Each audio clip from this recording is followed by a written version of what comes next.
took over the business as a traditional bed and breakfast back in September 2011.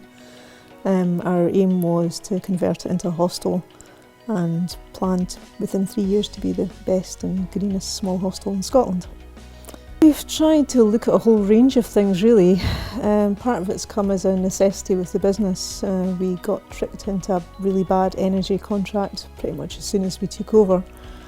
So that made us implement lots of energy saving projects immediately pretty much. We had to cut as much gas and electric use as we could. So basically we did a lot of draft proofing. We've changed all our lighting to LEDs, so we've managed to reduce our lighting load by about 71% in the last 2 years. We changed our boiler. We had a really inefficient boiler. The reckoned was only about 60% efficient, so we replaced that. We've now got one that's over 90% efficient.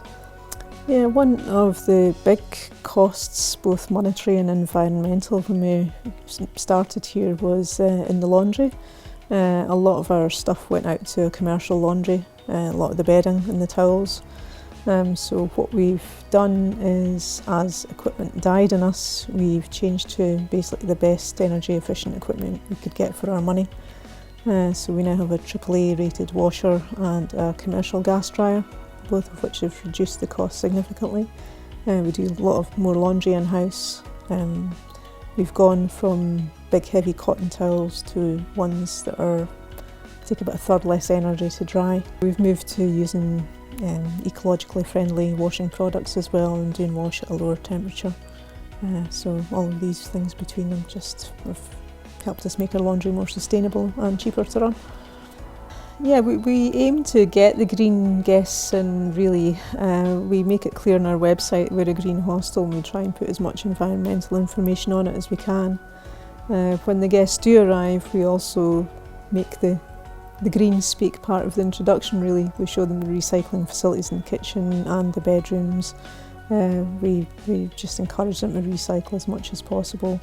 Energy savings, we've managed to cut our electricity use per guest by 51%, and we've cut our gas use per guest by something like 56%. The electricity has been mainly through the lighting, and the gas use is mainly through how we've optimised the heating system.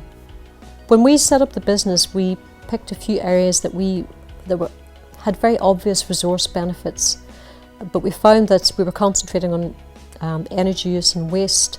And one of the targets we set ourselves when we set the business up was to go for the Green Tourism Business Scheme, because it's seen as the industry standard for sustainability in hospitality.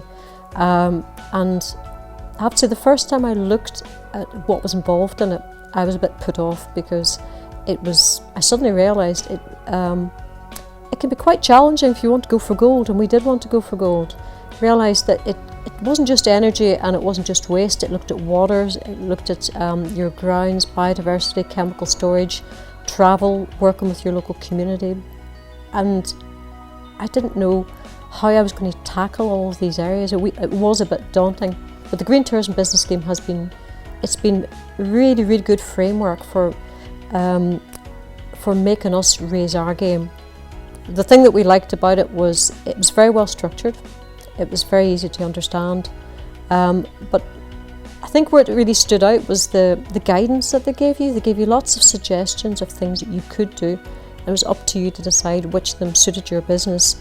So you decided your own scope, but they were really good for just getting you on the right track. So I would definitely recommend it.